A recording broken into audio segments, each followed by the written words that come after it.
Hello students, मेरा नाम मिश्रा है। Welcome in Ecoholics. आज हम बात करेंगे सस्टेनेबल डेवलपमेंट इंडेक्स की। Sustainable development United Nation sustainable development index की रिपोर्ट रिलीज हुई है और दुख की बात यह है कि जो रिजल्ट आया है वो रिजल्ट सस्टेनेबल नहीं आया है। रिजल्ट ये है कि जो 17 गोल्स थे आपके जो 17 गोल्स थे वो कोई भी गोल टाइम से फुलफिल नहीं होने वाला है।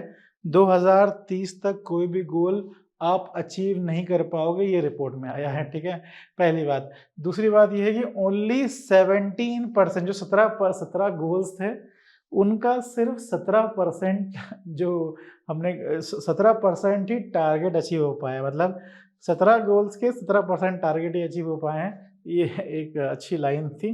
ठीक है, यूरोप। अब इसमें देखने वाली बात यह है कि जो जिसने किसने सबसे ज़्यादा, मतलब जो 17% जो अचीव हुआ भी है वो किस कंट्री ने ज़्यादा अचीव करा है। तो यूरोप यूरोप की जो कंट्रीज थी उसने डोमिनेट करा है। ठीक है, टॉप 10 पोजीशन में कौन है? यूरोपीय कंट्रीज। ऑब्वियसली जो स्कैंडिनेवियन कंट्री है, फिनलैंड, स्विट्जरलैंड, ये स्वीडन और डेनमार्क कंट्रीज हैं। फिर जर्मनी है। जर्मनी जो कंट्री है ना, आप हमेशा नोटिस करिएगा, ये हमेशा आगे होता है। आप जीडीपी में भी ये लोग आगे हैं, जर्मनी यहाँ पे भी आगे हैं, मैन्युफैक्चरिंग में भी आगे है। तो जर्मनी एक ऐसी कंट्री है जो वाकई में एक अच्छी कंट्री है। आप देख लो फ्रांस, फ्रांस एक कंट्री और ये भी है। उसके बाद आप पोलैंड देखो, पोलैंड। ये वो कंट्रीज है जैसे फिनलैंड, स्वीडन और नॉर्वे, तो ये तो पता नहीं कहाँ, मतलब अजीब कंट्री है ये। मतलब हैप्पीनेस में भी सब में अच्छा, इसमें भी अच्छा, उसमें भी अच्छा। और डिफेंस विफेंस इंटरनेशनल अफेयर में इनका नाम ज़्यादा आता नहीं है, इंटरनेशनल रिलेशन में ज़्यादा नाम नहीं आता।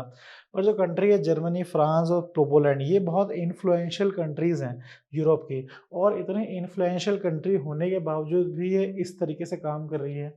अभी रिसेंटली न्यूज़ आई थी जब रशिया और यूक्रेन की जब लड़ाई हो रही थी, तो यहाँ पे यूरोप ने बोला था कि आप लोग सब लोग 4 दिन का खाना अपना, मतलब सेव करके रखो। पूरे यूरोपियन यूनियन ने बोल दिया था ये बात।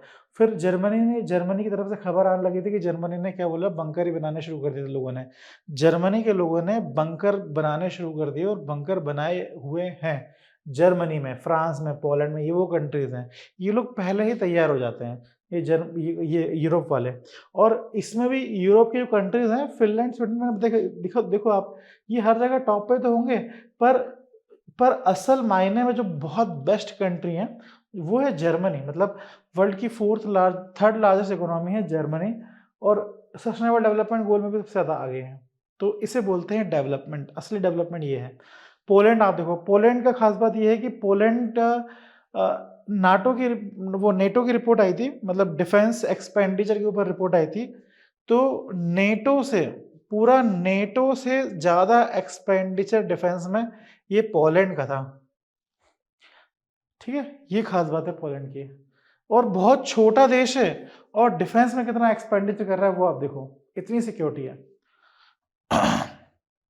उसके बाद जो वर्स्ट कंट्री है उसमें south Sudan, central Africa Republic, Chad, Somalia, Yemen, ये साउथ अफ्रीका की मेजोरिटी कंट्री। और उसमें फिर अफगानिस्तान भी एक नाम है। ठीक है, तो ये है। मेडागास्कर क्यों आ गया यहाँ पे? ओ माय गॉड, मेडागास्कर में सस्टेनेबल डेवलपमेंट नहीं हो रहा है। ठीक है, चलिए अगला।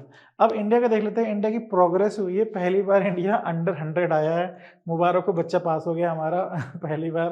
तो हम तो अंडर 100 है, पहली बार हमारी रिपोर्ट आई है। उसके बाद इससे पहले हमारी रैंक क्या थी? 21 में 120 थी, 22 में 121। मतलब ये थोड़ा खराब हुई रैंक, तब से फिर रैंक इंप्रूव ही हो रही है हमारी। ठीक है, तो ये अच्छी बात है। अच्छी बात तो क्या कहें, पर ठीक है, फिर अच्छी बात है, फिर भी अच्छी बात है ये। देखो, सस्टेनेबल डेवलपमेंट का सीन ये रहता है ना कि अभी हम लोग ट्रांजिशन जोन पे जा रहे हैं। जो बाउंड्री है, बाउंड्री की भी सिक्योरिटी करनी है हमें। हमारा डिफेंस में भी एक्सपेंडिचर बहुत ज़्यादा है, तो वो सारी चीज़ें देखनी पड़ती है हमें। ठीक है, $7 बिलियन का एक्सपेंडिचर है हमारा डिफेंस में, और हमारा एजुकेशन में, हेल्थ में अराउंड $1 बिलियन का भी नहीं है, मतलब उससे भी कम है। तो ये सारी परेशानी आती है यहाँ पे। 1% ऑफ जीडीपी भी नहीं है हमारा उसमें, हेल्थ में, एजुकेशन में। फिर हाउएवर इंडिया स्टिल ट्रेड। हाँ, अब पड़ोसियों की बात कर लेते हैं। भूटान देखो आप 74%, नेपाल देखो आप 85, मालदीव, श्रीलंका, बांग्लादेश को देख के अच्छा लगा। उसके बाद फिर पाकिस्तान को देख के अच्छा लगा बहुत कि ये सस्टेनेबल डेवलपमेंट में हमसे पीछे है। भूटान हमारा दोस्त है। नेपाल, भूटान की खास बात क्या है? भूटान में जो करेंसी इंडिया में चलती है वही करेंसी भूटान में चलती है। नेपाल, मालदीव एंड श्रीलंका। अच्छा, मुझे अभी भी परेशानी है कि इसमें माडागास्कर क्यों है? चलिए बाद में बात करेंगे उसके बारे में। चाइना की रैंक 49th है। देखो चाइना की रैंक 49th है, ये सुन के बहुत बुरा लगा। मतलब मुझे लगता है कि ये नहीं होनी चाहिए। क्यों नहीं होनी चाहिए बताता हूँ मैं आपको। चाइना रेयर अर्थ मिनरल्स को निकालता है, रेयर अर्थ मिनरल को निकालता है, एक्सट्रैक्शन करता है ये। अब रेयर अर्थ मिनरल को जब निकालते हैं तो परेशानी ये आती है कि रेयर अर्थ मिनरल जब निकलते हैं तो बहुत सारी टॉक्सिक गैसेस निकलती हैं और वो एनवायरनमेंट को बहुत नुकसान पहुंचाती है। अच्छा, फिर भी और ये जो चाइना है,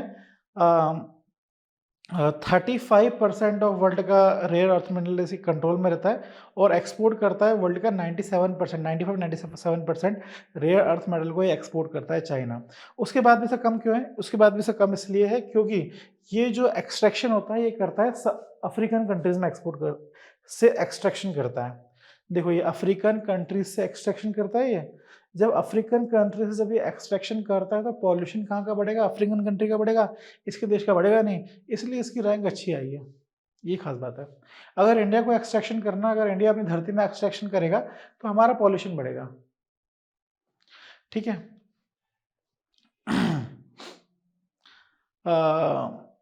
इस एक चीज और थी।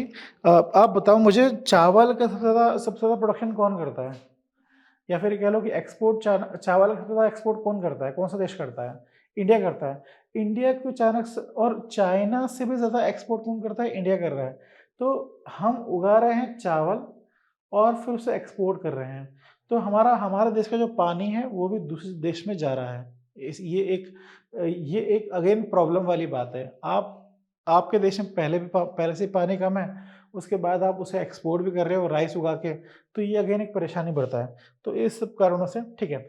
एरिया ऑफ नोटवर्दी हम जिसमें अच्छा कर रहे हैं वो ये है कि इंफ्रास्ट्रक्चर में और बेसिक सर्विस अवेलेबल कराने में अच्छा कर रहे हैं। SDG 9 और SDG 7 हेल्थ आउटकम्स में अच्छा कर रहे हैं। हेल्थ आउटकम्स में अच्छी करने वाली बात यह है कि जो मैटरनल मोर्टेलिटी रेट और नियोनेटल मोर्टेलिटी रेट उसमें धीरे धीरे कम होते जा रहा है। उसके बाद से पॉवर्टी रिडक्शन में बात हुई थी। पॉवर्टी रिडक्शन के बारे में हमने बात करी थी कि पहले पॉवर्टी, शायद 2011 का डेटा था वो, उसमें 27% देश के लोग पुअर थे, वर्ल्ड बैंक का डेटा है। और अभी कितने परसेंट लोग पुअर है? 5.3%। 171 मिलियन लोगों को हमने पॉवर्टी से निकाल दिया है। उसके बाद फिर क्लीन एनर्जी के बारे में बात हो रही है। क्लीन एनर्जी के बारे में हमने न्यूज़ पढ़ी थी, इसमें भारत स्मॉल रिएक्टर के बारे में हमने पढ़ा था। भारत स्मॉल न्यूक्लियर रिएक्टर के बारे में हमने पढ़ा था। इसमें क्या होता है कि जो स्टील, मतलब बातें हो रही है, अभी बातें हो रही हैं, मगर हम काम कर रहे हैं। हमने सोलर एनर्जी में भी काम करा है, हमने विंड एनर्जी में भी काम करा है। हम काम कर रहे हैं और इसके अलावा बता रहा हूँ, अभी जो बात चल रही है वो है कि चल रही है स्मॉल न्यूक्लियर रिएक्टर की बात चल रही है। उसमें क्या है कि जो BSNL, हमने BSNL वाले न्यूज़ में से कवर करा था कि BSNL स्मॉल न्यूक्लियर रिएक्टर बनाने की बात कर रहा है। और जो स्मॉल न्यूक्लियर रिएक्टर है उससे क्या होगा? कार्बन एमिशन कम होगा और पॉल्यूशन कम होगा। तो ये वाली बात चल रही है एनर्जी एमिशन में। हमें एरिया ऑफ चैलेंजेस क्या है? एरिया ऑफ चैलेंजेस क्या है? ओबेसिटी।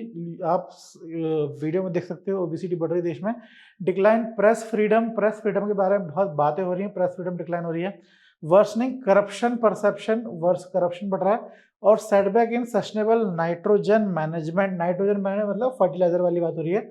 और फिर बायोडाइवर्सिटी लॉस हो रही है। बायोडाइवर्सिटी लॉस का एग्जांपल क्या दोगे? अभी आपने पुणे की यूनिवर्सिटी नहीं, हैदराबाद की न्यूज़ थी शायद। हैदराबाद यूनिवर्सिटी में बहुत सारे पेड़ काटे गए थे, तो वहाँ की न्यूज़ थी ये। तो अगेन ये सब परेशानी चल रही है हमारे देश की। Factor contributing to India's growth. India growth करने वाले फैक्टर्स बहुत सारे हैं। मैं आपको एक करके गवर्नमेंट स्कीम बता दूंगा आपको। देखो ये सारे गोल्स हैं हमारे।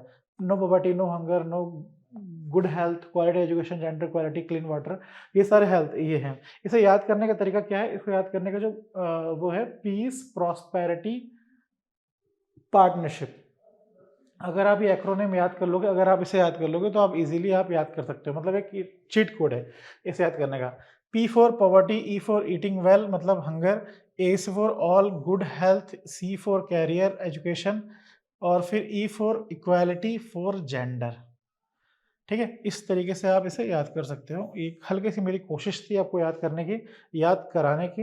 अगर आपको ये याद नहीं हो रहा है तो आप खुद कुछ बनाइएगा और मुझे कमेंट सेक्शन में दीजिएगा, ठीक है? तो मेरी भी हेल्प हो जाएगी। उसके बाद फिर अगर हम गवर्नमेंट स्कीम्स के बारे में बात करें, अलग-अलग सेक्टर की अलग-अलग गवर्नमेंट स्कीम अलग-अलग गोल को करने वाली, अलग-अलग गोल को फुलफिल अलग-अलग गोल की डिमांड को फुलफिल करने वाली गवर्नमेंट स्कीम के बारे में बात करें, तो पॉवर्टी एरेडिकेशन में आ जाएगी प्रधानमंत्री जन धन योजना, महात्मा गांधी मनरेगा, फिर प्रधानमंत्री आवास योजना, ये पॉवर्टी रिडक्शन में बहुत हेल्प कर रही है, प्रधानमंत्री गरीब कल्याण योजना। उसके बाद अगर हम गुड हेल्थ में जाए तो Ayushman Bharat, national health mission, प्रधानमंत्री मातृ वंदना योजना, पोषण अभियान, ये स्कीम्स हैं। उसके बाद क्वालिटी एजुकेशन में बात करें, समग्र शिक्षा अभियान, Beti Bachao Beti Padhao, mid day meal schemes, ये स्कीम्स हैं। जब हम क्लीन वाटर एंड सैनिटेशन के बारे में बात करें, स्वच्छ भारत अभियान, जल जीवन मिशन, ये स्कीम्स हैं जो इंडिया को इस एरिया में ग्रोथ करने में हेल्प कर रही है। अफोर्डेबल क्लीन एनर्जी के बारे में बात करें, प्रधानमंत्री उज्ज्वला योजना है, प्रधानमंत्री सहज बिजली घर घर योजना है, नेशनल सोलर मिशन है और पीएम कुसुम मिशन है, ये स्कीम्स हैं। इंडस्ट्री इनोवेशन और इंफ्रास्ट्रक्चर की बात करें तो smart city mission, national infrastructure pipeline, digital India mission है, ये मिशन है। उसके बाद फिर क्लीन एक्शन में अगर काम करें तो national action plan for climate change, national green hydrogen mission और कार्बन क्रेडिट रेटिंग स्कीम्स है, ठीक है? तो ये सारी स्कीम्स है जिसके थ्रू हम क्या कर सकते हैं, सस्टेन मतलब जो एसडीजी है उसे फुलफिल हम कर रहे हैं और आगे भी करते रहेंगे, ठीक है? इसके बारे में आगे भी बात करेंगे। अभी यहाँ पे क्लास खत्म करते हैं। Please like, comment and subscribe our channel. Thank you. Have a nice day.